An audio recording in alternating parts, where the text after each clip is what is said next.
A história do refugiado sírio que sofreu uma rasteira dada por uma cinegrafista húngara teve um final feliz. O homem trabalhava como treinador de futebol na Síria. Agora ele chegou à Espanha e recebeu uma proposta de emprego. Ao chegar à Espanha, Osama não conseguia esconder a satisfação que sentia. Primeiro dia em Madrid é fantástico, eu estou muito feliz, obrigado. Quando tentava fugir da polícia com o filho de 7 anos na fronteira com a Sérvia, ele foi derrubado por uma cinegrafista húngara que acabou demitida do emprego. O refugiado sírio ganhou uma chance de recomeçar. Ele, que já tinha experiência na área, vai trabalhar para o Centro Nacional de Treinadores de Futebol da Espanha. Com o filho Zaid no colo, ele pediu que as pessoas olhem pelo povo sírio, que precisa de ajuda. A história de Osama é um dos muitos exemplos de solidariedade que estão surgindo no cenário de crise vivido pela Europa. Com a dificuldade dos governos em resolver a questão, cada vez mais pessoas e organizações estão partindo para a ação e fazendo a diferença.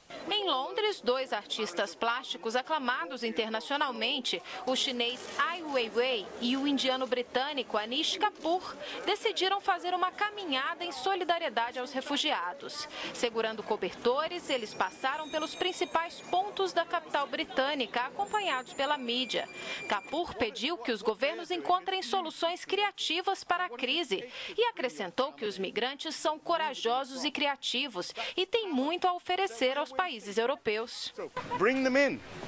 Com o fechamento da fronteira da Hungria, milhares de imigrantes continuam a chegar à Croácia, de onde pretendem seguir viagem até a Alemanha.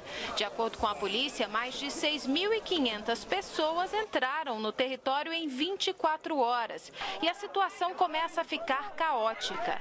O ministro do Interior croata, Ranko Ostojic, disse que o país não tem mais capacidade para receber os refugiados. O Parlamento Europeu aprovou hoje a proposta de redistribuição de mais 120 mil refugiados entre os países membros da União Europeia, além dos 40 mil já previstos. A decisão é simbólica. Para entrar em vigor, a proposta, que promete alívio para a crise, precisa ser aprovada pelos membros do Conselho de Justiça e Assuntos Internos, que se reunirá na próxima terça-feira. Vamos conversar com Emir Sader, que está no Rio de Janeiro. Olá, Emir, boa noite. A Europa consegue abrigar esse número de imigrantes que a gente viu aí? Boa noite. Não, os dados são muito desproporcionais. Veio a aprovação de 100 mil, 120 mil, 140 mil. Existe só da Síria 4 milhões de refugiados. 1 milhão em péssimas condições no Líbano, 2 milhões também em condições difíceis na Turquia. Então, afora dos outros países, né, se fala em 8 milhões de refugiados. Tem uma desproporção enorme. A Alemanha, que se propôs a receber muito mais que os outros, a ideia era que recebesse 500 mil a cada ano. E já retirou porque houve uma situação de incapacidade de absorver tudo isso e é um sinal para que todos tentassem chegar na Alemanha.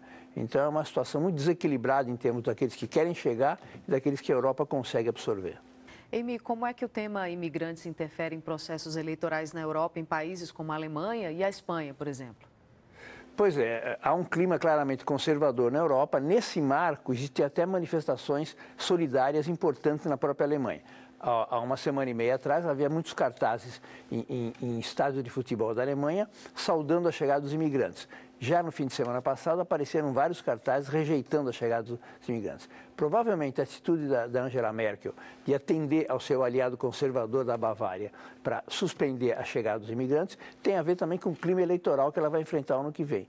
E na Espanha é um tema claro e por isso o governo tem uma posição muito dura, porque ele considera que os espanhóis, que hoje estão numa situação de desemprego altíssimo, não teriam disponibilidade, disposição, majoritariamente, para recebê-los. É aquilo que o Richard Nixon chamava de maioria silenciosa. Manifestações simpáticas a favor, antipáticas, mas provavelmente o contexto geral é conservador. Vai afetar o processo eleitoral, que os governos vão ter uma atitude mais conservadora.